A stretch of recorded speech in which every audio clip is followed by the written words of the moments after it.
The story you are about to hear is true. Attention, all true.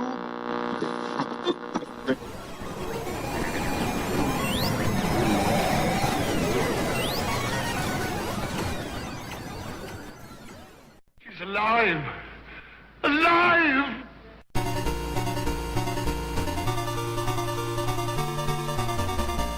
Welcome to the Retroist. Throughout my time in high school, I was a member of the track and cross-country team.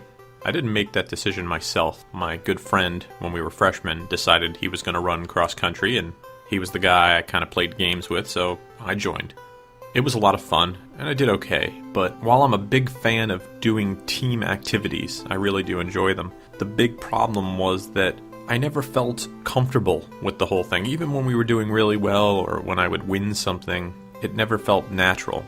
And the reason why is because I did not feel comfortable in that environment, as it would turn out. No matter how much success in that field I would have, when I was a senior, I would actually leave the sports program because of a teacher who came to me with an interesting proposition. He said that he had permission to reactivate what was called the Challenge Team, which was an academic team which would compete all across the state. Now, we'd had one at my school many years ago, and because of disinterest or funding cuts, they had gotten rid of it. So he had permission to start a new one, asked me if I was interested, and I thought, well, I have a lot of friends who would probably be really good at this. Well, let me give it a shot. I recruited what I thought were people who were a lot smarter than me, which seems like a good strategy, and we went to our first meet and won. When we were driving home on the bus, I felt so much more camaraderie. I felt so much more of a natural connection to these people that the next day I quit cross country and had no interest in going back to it.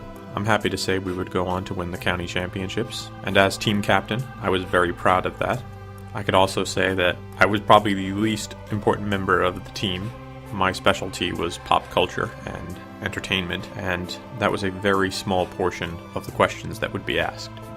Wanted to bring this up because we all have our comfort levels, groups that we feel the most comfortable in. And I'm not saying that people who I ran with weren't good friends, and I would remain friends with all those people and would occasionally hang out with them, but I felt a natural bond in competition with the people who were on the challenge team, which I never got in the 4 years and, I guess, 10 seasons of running that I had done before that with cross-country, indoor and outdoor track. Sometimes you're forced into a group of people, and sometimes you get to decide where you want to be. And what I learned was that while there would be pressure for me to run, people wanted me to because I'd been doing it for so long, I made the decision that made me happy, and I think that everyone should do that, despite what you might think other people think of what you're doing. On today's show, we're going to talk about a movie about a group of people who might not have had much of a choice, but made the most out of it. We're going to talk about the film Revenge-of-the-Nerds. We're going to talk about the production, a little bit about the people behind the movie, the plot, how well the film did. We'll talk a little bit about the soundtrack, its sequels, where you can get Revenge of the Nerds now, and of course, plans for Revenge of the Nerds in the future. We have an info-packed episode ahead of us, so without further ado, let's start the show.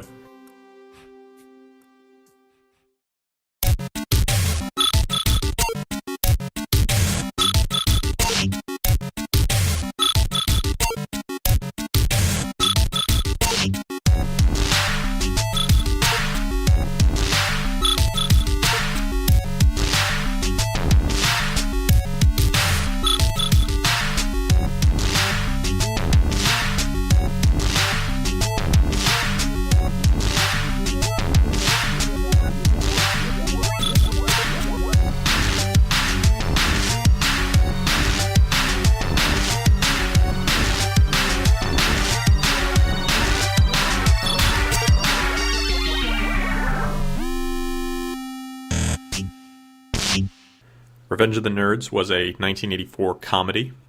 It was a satire of college life. Its main stars are Robert Carradine and Anthony Edwards, although the film is filled with other great talent. It was directed by Jeff Canoe. Canoe would go on to make some other great films. He directed Gotcha and the underrated Tough Guys, as well as Troop Beverly Hills and V.I. Warshawski.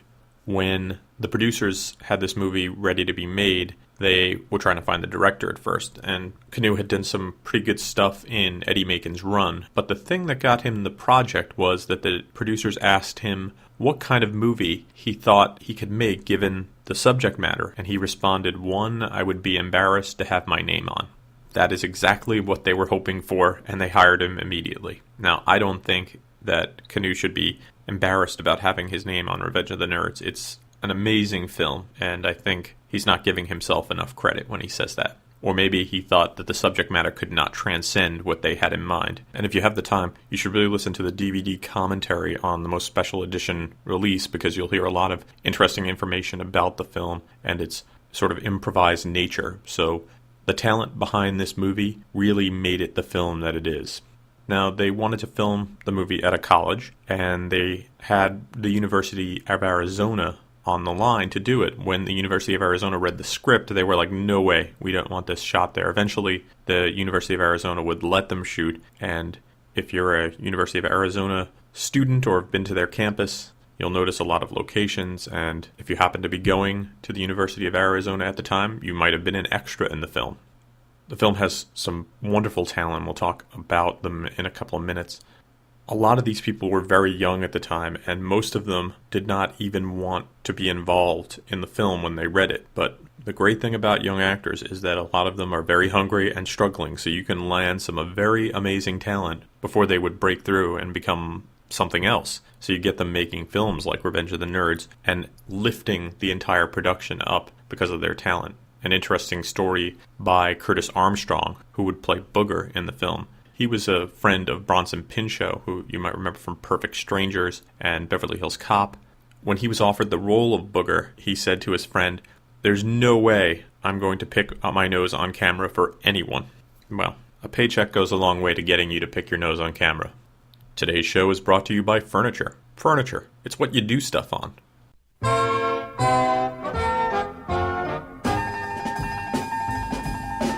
Let us furnish the furniture to furnish your home. Chairs and couches, beds and lamps, Rugs and kitchen chrome. Everything that you will need to make your house a home. So let us furnish the furniture to furnish your home.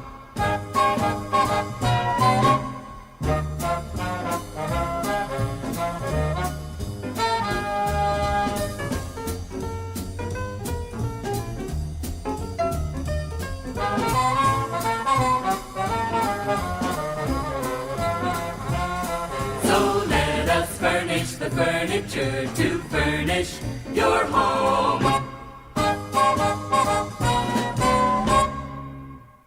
Love that furniture.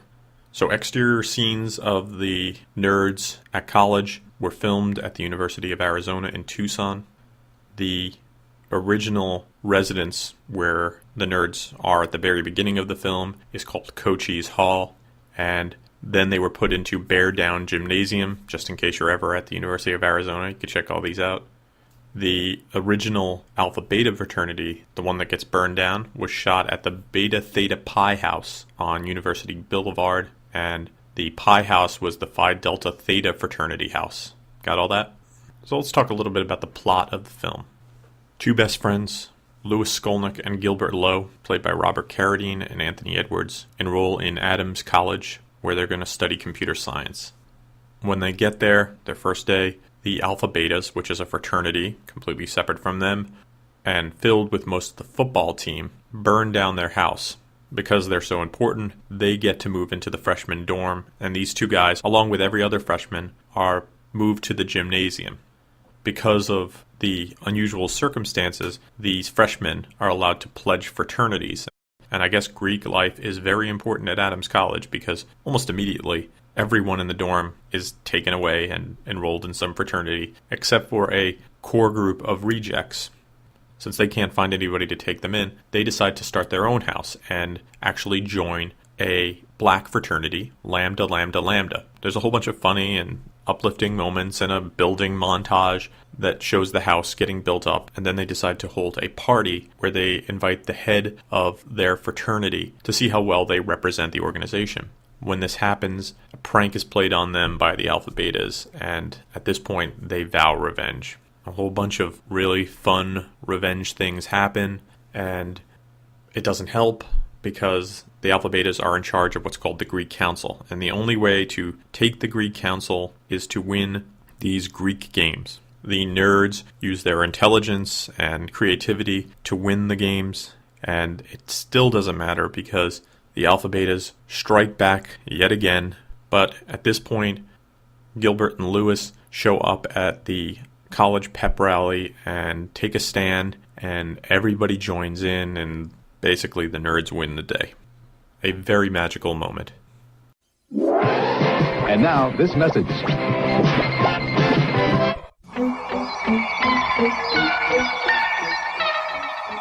Starlog magazine takes you on incredible science fiction trips into the world of Star Trek, into space, video games, and into the Star Wars galaxy, into the future for previews of new movies and TV programs. Starlog magazine shows you special effects secrets, blueprints and robots, spaceships and aliens, interviews with writers, movie makers, heroes, and villains. Starlog is the most popular science fiction magazine in the solar system. Buy Starlog at any newsstand or subscribe now and save money. For 6 fantastic issues, mail $14.98 to Starlog, Box 4048, Atlanta, Georgia, 30359. That's Starlog, Box 49648, Atlanta, Georgia, 30359. Send your order this week, and we'll also include a free science fiction surprise gift. Enter the fantastic world of Starlog, a magazine of the future. The Cola Nut. All colas start with a Coke, Pepsi, and Lica colas. The difference is, once Coke and Pepsi catch a Cola Nut, they add caffeine to the poor little guy. Like lets him stay pretty much caffeine-free. Like's 100% real cola from the Cola Nut. Deep, rich, and delicious. Hey, our pal's gonna make it!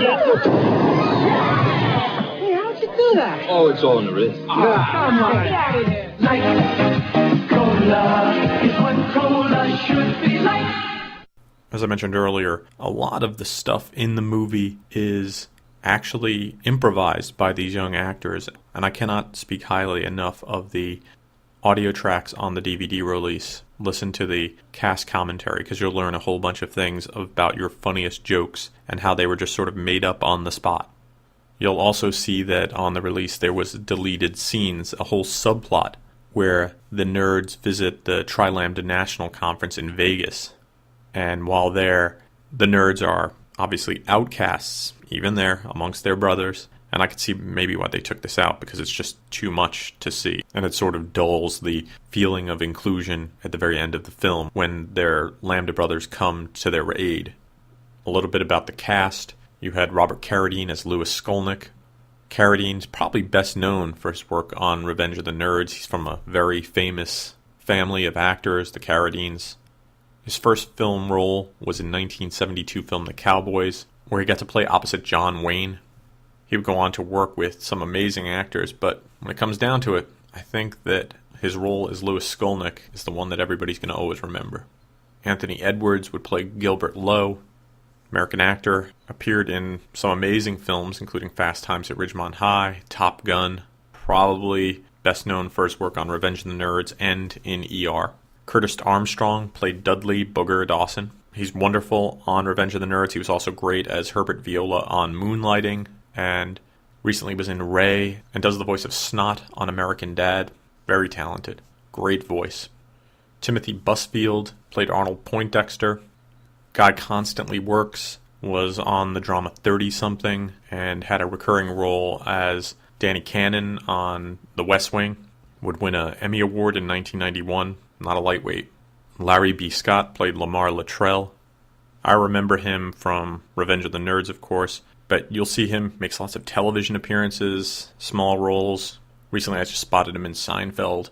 Also, if you watch Karate Kid, he's one of the first competitors to lose to Daniel LaRusso in the film's finale, so watch that. He's also in the movie Iron Eagle. Great actor. Andrew Martin Cassese played Harold Wormser, who was the 12-year-old wunderkind of the Lambda Lambda Lambda fraternity. Personally, I haven't seen much of him lately. In 2007, he was in a stage production of Nerds, a musical software satire, where he played Microsoft co-founder Paul Allen. Brian Tochi played Takasha Toshiro.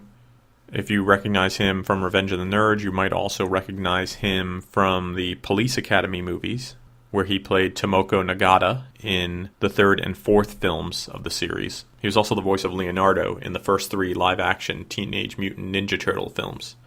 Michelle Mayrink played Judy, who was Gilbert's girlfriend. She actually won the role versus some pretty big names now, maybe not at the time. Jamie Gertz, Joan Cusack, Sarah Jessica Parker.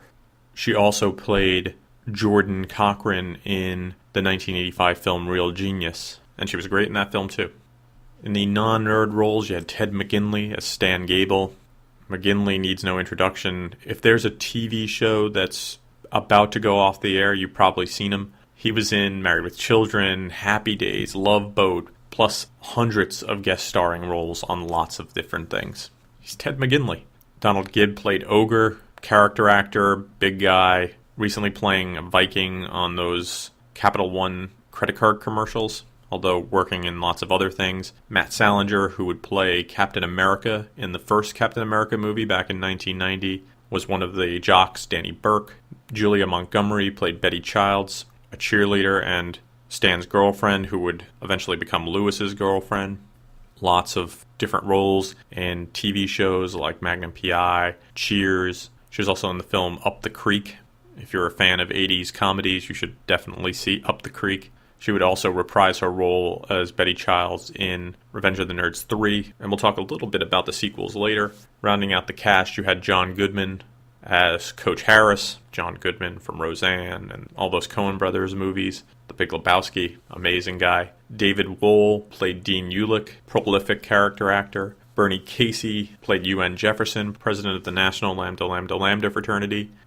James Cromwell played Mr. Skolnick. James Cromwell, LA Confidential, The Green Mile, Star Trek First Contact. That guy works like crazy. He had a great cast, well directed, a great plot. The film was released on July 20th, 1984, and the week it came out, it would be number 11 at the box office. That week it would earn $1.5 million.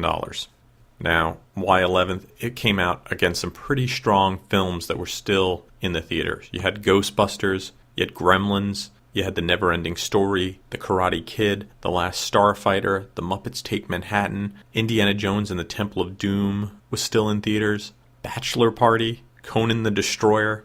That was all in the top 10. So it's no wonder that the film would finish in 11th. But it had a lot of good buzz and a lot of people who took it very seriously. It had an $8 million budget, and it would go on to gross almost $40.1 million. It didn't hurt that the film got good coverage on MTV, and that was because of its sort of proper demographic aiming, and also it had a pretty good soundtrack. It had people like Yaya, Bone Symphony, the Rubinos, and Andrea and Hop Mink on the official soundtrack release. I just want to point out that if you watch the film, you'll see a Devo poster on the wall of the Tri-Lam house, and in it the band members are wearing their energy domes. While Devo would not contribute anything to the first film, in the second film in the series, Devo would contribute music. And now, these messages. Big question about new nerd cereal is, which side? Orange flavor on this side. Orange! Cherry flavor on this side. Cherry! So? Which side? They're both so delicious, I can't decide. New nerd cereal is the fruity good part of your complete breakfast. Which side are you gonna eat first? Which side are you gonna eat first? Also available in grape and strawberry. Nerds. You've read about it, you've heard about it. But until now, you've never had a better chance to own it. It's the RCA Video Disc Player. The remarkable machine that plays records of movies, concerts, and more on your TV. And to help you be one of the first to own one, RCA is offering a $50 introductory bonus. Buy one now and you'll get $50 direct from RCA. What's more, a special 10-day money-back offer is available at selected RCA dealers. But hurry, you may never have a better chance. As I mentioned, Devo contributed music to the second film, and there would be 4 Revenge of the Nerds films. Only 4 characters would appear in all 4 films: Lewis, Mr. Skolnick, Lamar, and Booger. The second film was called Revenge of the Nerds 2, Nerds in Paradise. Would not do as well as Revenge of the Nerds in theaters. It's basically kind of a rehash of the original film, but it lacks Gilbert in any significant way. He's sort of Obi-Wan of the group, eliminated early and appearing from a distance. They decide to kind of reboot the franchise in 92 with Revenge of the Nerds 3, The Next Generation, and then the fourth one was Revenge of the Nerds 4, Nerds in Love, which was interesting because as a made-for-TV movie, they decided to do a scratch and sniff thing where they would release these sniff cards that you would use during your watching of it, and it would give you an idea of what the nerds were smelling. Between Revenge of the Nerds 2 and Revenge of the Nerds The Next Generation, they decided to try to make a Revenge of the Nerds TV show. It did not do very well. It was not very good. It aired on Fox in 1991, and almost everyone was pretty negative. And if you want to see the pilot for this, you should get the special edition, the Panty Raid DVD release that I've been talking about, because they have that pilot on that, and it's interesting to watch, and you could see perhaps why it didn't catch on.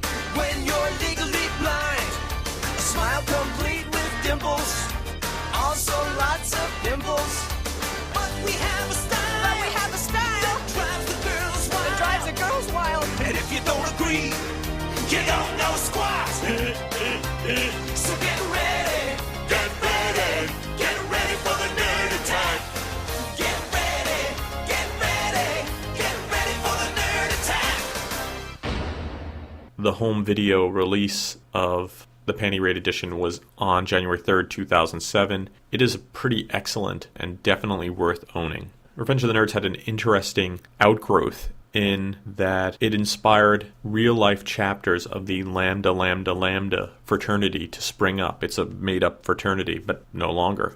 There are currently 5 chapters in Connecticut, Maryland, New York, and Washington. So from a film grew brotherhood. Star Wars, Butch Cassidy and the Sundance Kid, The Sound of Music. In the tradition of these great films about fighting back against the odds, 20th Century Fox presents another milestone in motion picture history. Revenge of the Nerds. Nerds? Nerds. Nerds! What is a nerd? They've been laughed at, picked on, There's a roommate, pal! and put down. I'm not kissing a nerd. They don't have the moves or the muscle, You know karate? No. Good. but they've got the brains. I know what we're gonna do. It's time for the odd to get even. Their action tonight demands an immediate retaliation. How many cameras do we have left? This should do it. Oh, here she comes. Go up, go up. Oh, no. That nerd saw me naked! Are all nerds as good as you? Revenge of the Nerds. Their time has come. I drink to that.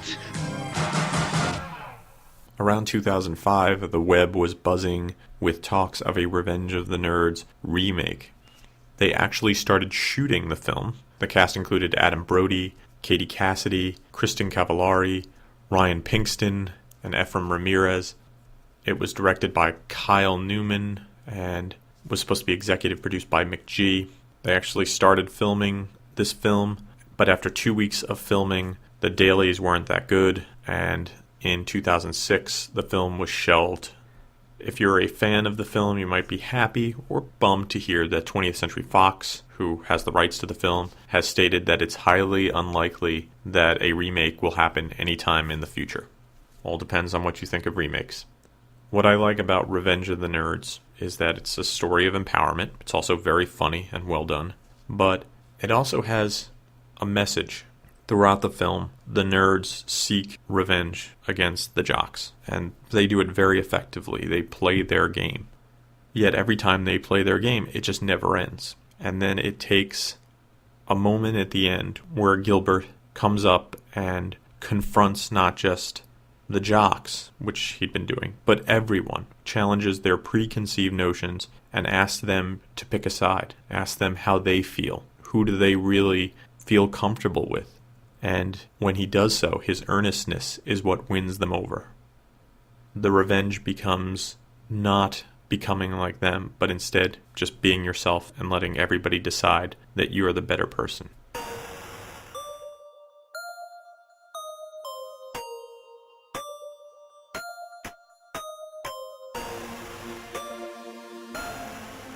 Thanks for listening to the show. For more retro fun, drop by the website at www.retroist.com. You can follow me on Facebook and Twitter. I'm at facebook.com/retroist and twitter.com/retroist. The music you hear during the show is by Peachy. If you have musical needs, you can email Peachy at peachy@retroist.com. If you have a moment and you're on iTunes, if you wouldn't mind stopping by the iTunes store and giving the Retroist podcast a rating, we really would appreciate it. Thanks for listening to the show, and I hope you have a great weekend.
So go ahead, put us down. One of these days, we'll turn it around. Won't be long, mark my word. Time has come for Revenge of the Nerds. This has been a Retroist production. Goodbye.